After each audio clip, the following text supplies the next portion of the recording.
आज हम डिस्कस करेंगे यूनिट फर्स्ट में सॉफ्टवेयर और सॉफ्टवेयर प्रोसेस कैरेक्टरिस्टिक्स के बारे में। सॉफ्टवेयर प्रोसेस कैरेक्टरिस्टिक्स के बारे में अगर हम लोग डिस्कस करते हैं तब इसके अंदर सबसे पहली जो चीज़ है कि सॉफ्टवेयर होता क्या है। इसी तरह से बाकी क्वेश्चन भी है, उसमें हमने सॉफ्टवेयर प्रोसेस मॉडल के बारे में पढ़ेंगे और उसके बाद में सॉफ्टवेयर क्वालिटी और उससे संबंधित मैकॉल ने क्या क्वालिटी फैक्टर दिए, क्वेश्चन नंबर 3 हो जाएगा हमारा। और क्वेश्चन नंबर 4 की अगर हम लोग बात करें तो वो हो जाएगा हमारा SRS हो जाएगा, सॉफ्टवेयर की क्या क्या रिक्वायरमेंट रहती है। अब अगर हम लोग बात करते हैं डेफिनेशन की, तो सबसे पहली बात तो सॉफ्टवेयर आप ऐसे नहीं कह सकते कि सॉफ्टवेयर एक ऐसा है जिसको हम लोग टच नहीं कर सकते हैं, या जो है सॉफ्टवेयर हार्डवेयर की तुलना में कैसा होता है, वो बातें नहीं बताई जाएगी। आप ये कहेंगे कि सॉफ्टवेयर जो है एक प्रोग्राम का समूह होता है और जब भी आप कोई सॉफ्टवेयर यूज करते हैं तो आपका मेन टारगेट यही रहता है कि आप कोई विशेष प्रोसेसिंग आप उसके द्वारा कर सकते हैं, किसी भी कार्य को पूरा करने में आपको मदद मिलती है। सॉफ्टवेयर वर्चुअल होता है, जैसा कि शुरू में मैंने कहा था, ये तो एक बेसिक सी डेफिनेशन है कि सॉफ्टवेयर वर्चुअल होता है, टच नहीं किया जा सकता। अगर आप देखें तो सिस्टम सॉफ्टवेयर होता है, यूटिलिटी सॉफ्टवेयर है, एप्लीकेशन सॉफ्टवेयर होता है। सिस्टम सॉफ्टवेयर जिस पर एप्लीकेशन सॉफ्टवेयर रन होती है, और यूटिलिटी सॉफ्टवेयर होता है जो सॉफ्टवेयर को मेंटेन करने का काम करता है।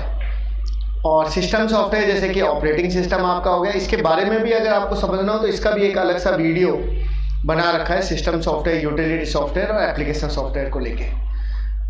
तो उसके द्वारा आप मैटर बढ़ाना चाहे तो सॉफ्टवेयर के टाइप बता के मैटर बढ़ा सकते हैं। इसी तरह से कैरेक्टरिस्टिक्स ऑफ सॉफ्टवेयर की बात करते हैं तो हमेशा सॉफ्टवेयर को डेवलप किया जाता है। हम कहते हैं सॉफ्टवेयर का डेवलपर बोल रहा हूँ, ना कि कभी भी सॉफ्टवेयर को मैन्युफैक्चर किया जाता है। हमेशा हार्डवेयर को मैन्युफैक्चर किया जाता है, क्योंकि हार्डवेयर जो है वो हमें बनाना पड़ता है। और इसी तरह से सॉफ्टवेयर को डिजाइन किया जा सकता है, डेवलप किया जा सकता है, लेकिन इसे फैक्ट्री में नहीं बनाया जा सकता। हमेशा सॉफ्टवेयर की कंपनीज होती है जिसमें प्रोग्रामर होते हैं और अलग अलग, जैसे टेस्टर हो गया, टेस्टिंग करने वाला हो गया, इस तरह के लोग होते हैं जो सॉफ्टवेयर को डिजाइन करने में आपको मदद करते हैं। इसी तरह से रीयूजेबिलिटी ऑफ कंपोनेंट, हमेशा ये होता है कि हार्डवेयर के कंपोनेंट सपोर्ट करे या ना करे, लेकिन सॉफ्टवेयर की कोडिंग एक ऐसी चीज होती है जिसको दोबारा से रीयूज लिया जा सकता है। आप वो सेम कंसेप्ट, वो सेम लॉजिक आप दूसरी जगह भी अप्लाई कर सकते हैं। सॉफ्टवेयर हमेशा फ्लेक्सिबल होता है, मतलब आपको ज़रूरत के अनुसार जैसे जैसे आपका क्या नेक्स्ट अभी क्या रिक्वायरमेंट है उसके अकॉर्डिंग सॉफ्टवेयर में आप बदलाव कर सकते हैं।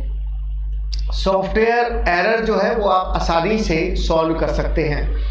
मतलब सॉफ्टवेयर की तुलना में जैसे हार्डवेयर में अगर कोई एरर आ जाती है तो उसको सॉल्व करना मुश्किल होता है, इसीलिए आप देखना कई बार उस चीज़ को सीधे ही रिप्लेस कर दिया जाता है। मान लो रैम में कोई सर्किट खराब है तो आप सीधे ये कह देते हैं कि नई रैम लगेगी। मतलब उसको थोड़ा सा डीबग करना, उसके एरर को सॉल्व करना मुश्किल होता है। सॉफ्टवेयर प्रोसेस की अगर बात करते हैं तो सॉफ्टवेयर का प्रोसेस आप ये समझिए कई स्टेजेस होती है। कोई भी सॉफ्टवेयर अगर आप स्टार्ट करते हैं तो सबसे पहली जो स्टेज होती है उसकी इनिशियल स्टेज होती है, INITIAL होगा, इनिशियल। इनिशियल में क्या होता है, इनिशियल में जब भी कोई सॉफ्टवेयर स्टार्ट होता है तो वो सबसे पहले देखता है कि उसको कितनी मेमोरी को आपको ज़रूरत है, कहाँ पे वो ओपन होगा, उसकी जो सिस्टम फाइलें कौन सी है, ये उसका इनिशियलाइजेशन कहलाता है।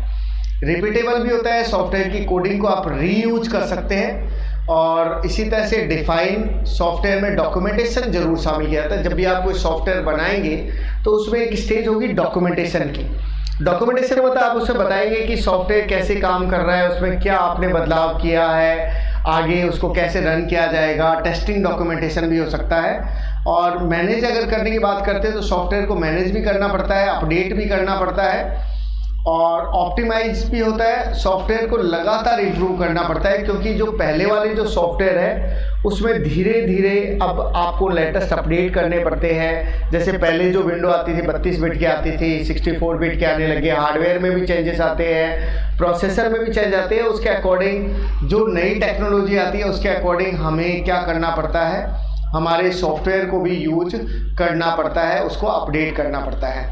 प्रोसेस की कैरेक्टरिस्टिक्स से अगर बात करें तो प्रेडिक्टेबिलिटी है। प्रेडिक्टेबिलिटी का मतलब ये होता है कि जब भी आप सॉफ्टवेयर को बनाते हैं तो आप पहले से ही सॉफ्टवेयर के रिजल्ट को एज्यूम कर लेते हैं कि इसका क्या रिजल्ट आएगा। तो आपको पता लग जाता है कि इतने टाइम में एक सॉफ्टवेयर पूरा हो सकता है या कंप्लीट हो जाना चाहिए। कॉस्ट एस्टिमेशन मॉडल है, कोकोमा मॉडल है, वो हम लोग पढ़ते हैं। इसी तरह से SRS हो गया। तो ये प्रिडिक्ट करने के लिए हमें सहयोग करते हैं, हमें बताते हैं कि कैसे सॉफ्टवेयर के बारे में आप एज्यूम कर सकते हैं। इसके अलावा सॉफ्टवेयर में टेस्ट किया जा सकता है, मेंटेन किया जा सकता है। कोई भी सॉफ्टवेयर है उसकी टेस्टिंग हो सकती है, मेंटेनेंस आप लोग कर सकते हैं। मतलब आपको ज़रूरत पड़े जब आप उसकी सॉफ्टवेयर की टेस्टिंग कर लें, और मेंटेन अगर आप करना चाहते हैं तो भी आप उसको कर सकते हैं।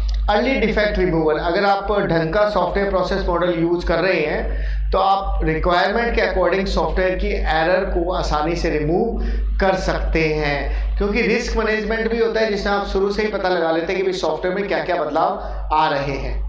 उसके बाद प्रोसेस इंप्रूवमेंट, प्रोसेस की क्वालिटी को भी इंक्रीज किया जा सकता है, कॉस्ट को डिक्रीज करना पड़ता है। मतलब कोई भी सॉफ्टवेयर जो है उसे हम क्या चाहते हैं, उसमें हम चाहते हैं कि सॉफ्टवेयर बढ़िया से बढ़िया बने और उसकी कॉस्ट जो है वो कम से कम हमारे लगनी चाहिए।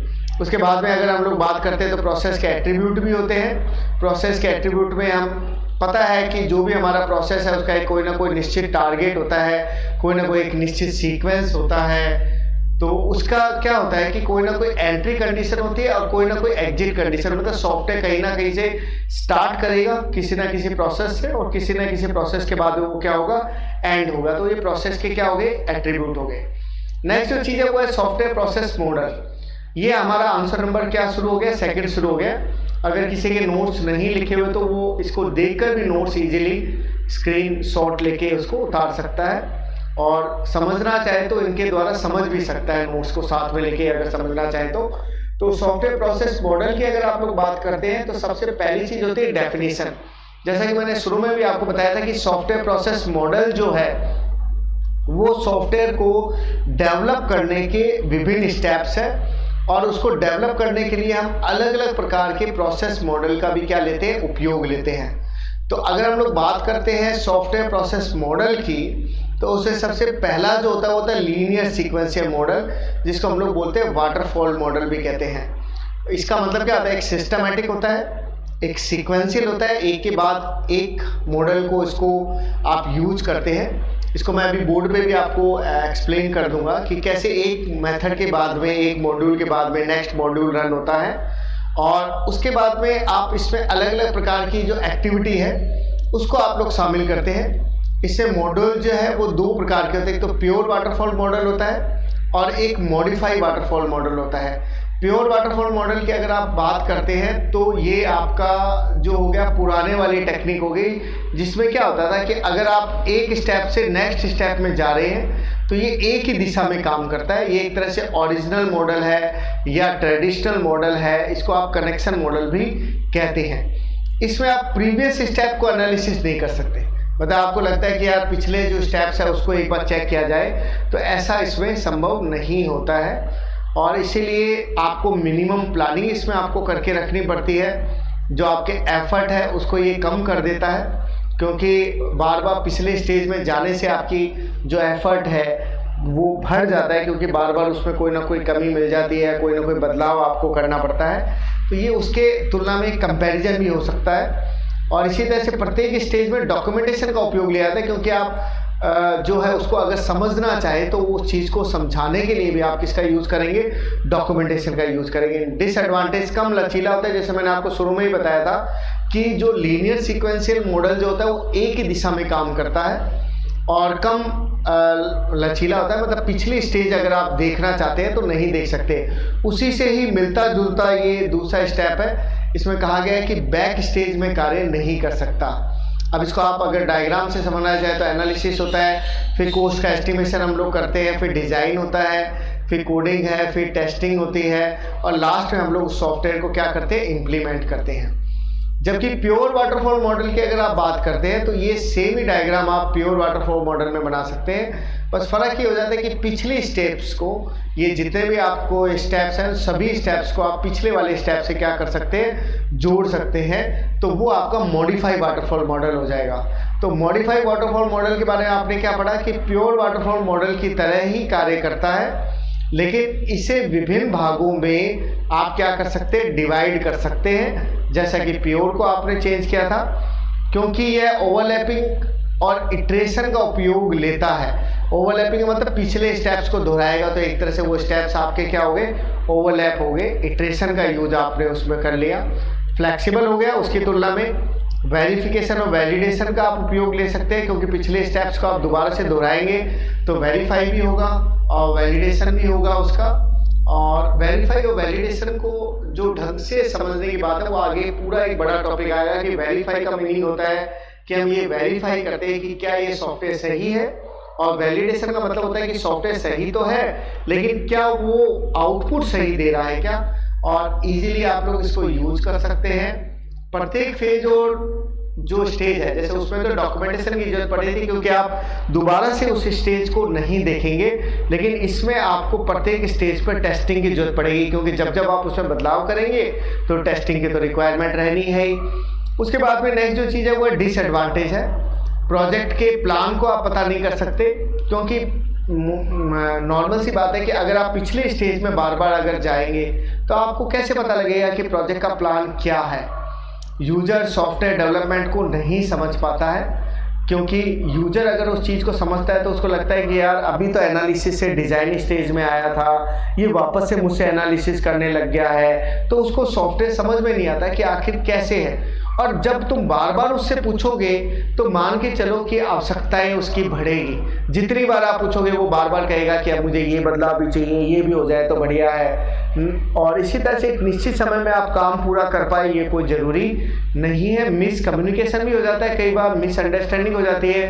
भाई वो पहले कोई और रिक्वायरमेंट कह रहा था, बाद में उसने कोई और रिक्वायरमेंट कह दी, तो अब हम पुरानी रिक्वायरमेंट के या नई रिक्वायरमेंट के अकॉर्डिंग काम कर रहे हैं, वो पुरानी रिक्वायरमेंट समझ के बैठा है, तो ये भी मिसकम्युनिकेशन हो जाता है, मिसअंडरस्टैंडिंग हो सकती है। स्टेप्स के अगर आप लोग बात करते हैं तो ये जो मैं स्टेप्स बता रहा हूँ ये आपके कॉमन मेथड है। कॉमन मेथड का मतलब अगर आप कोई भी स्टेप्स, कोई भी इसमें से मॉडल, आप आगे की कोई भी मॉडल पढ़ोगे तो वहाँ पे आप इसको इस्तेमाल कर सकते हैं। तो सबसे पहले होता है इंफॉर्मेशन गैदरिंग, जिसमें आप क्या करेंगे, इंफॉर्मेशन को कलेक्ट करेंगे। मान के चले कि बहुत बड़ा टॉपिक है जिसमें इंटरव्यू भी आएगा, क्वेश्चनरीज भी आप लोग तैयार करेंगे, ग्रुप डिस्कशन भी करेंगे, ताकि आप सूचनाओं को कलेक्ट कर सकें और उसे एनालिसिस कर सकें। अब नेक्स्ट, जैसे आपने यूजर से सूचनाएं ले ली, ये 3 स्टेप्स नहीं है, और भी बहुत सारे तरीके हैं, पूरे बड़े टॉपिक में आएगा। फिर सॉफ्टवेयर एनालिसिस का प्रोसेस हम लोग देखते हैं। किसी भी सॉफ्टवेयर का एनालिसिस करते हैं, सॉफ्टवेयर की रिक्वायरमेंट को देखते हैं, हम देखते हैं कि हमारी फाइनेंस रिक्वायरमेंट क्या है, हार्डवेयर की रिक्वायरमेंट क्या है, क्या हमारे पास इतनी कैपेसिटी है क्या। उसके बाद में हम सॉफ्टवेयर डिजाइनिंग स्टार्ट करते हैं, और ये मल्टी स्टेप्स में होता है प्रोसेस। और इसमें पहले हम लोग लॉजिकल डिजाइन करते हैं, जिससे फ्लो चार्ट बनाना, ER डायग्राम बनाना, ये चीजें भी हमारे स्टेप्स आगे जो है काम आएंगे। उसके बाद में सॉफ्टवेयर की हम लोग कोडिंग करते हैं, उसी डिजाइन को देखकर ही डेटाबेस तैयार होता है, उसी डिजाइन को देखकर ही सॉफ्टवेयर की कोडिंग की जा सकती है। और उसके बाद में टेस्टिंग स्टेज आती है, जिसमें हम उसके एरर को चेक करते हैं। यहाँ कोडिंग के बाद एक टेस्टिंग स्टेज भी आप लोग डाल सकते हैं, जो कि नॉर्मली सबके लिए कॉमन रहेगी। और लास्ट में आप सॉफ्टवेयर को क्या करेंगे, इम्प्लीमेंट करेंगे। इम्प्लीमेंट करेंगे तो आप देखेंगे कि सॉफ्टवेयर जो इंस्टॉल हो रहा है, हो सकता है कि आपको उसकी ट्रेनिंग भी देनी पड़े। ये ट्रेनिंग टेस्टिंग जो है वो यहाँ लिखा हुआ है, लेकिन है वो कोडिंग के जस्ट बाद में टेस्टिंग की जाएगी। नेक्स्ट जो है वो है प्रोटोटाइपिंग मॉडल। इसको हम नेक्स्ट वीडियो के अंदर देखेंगे।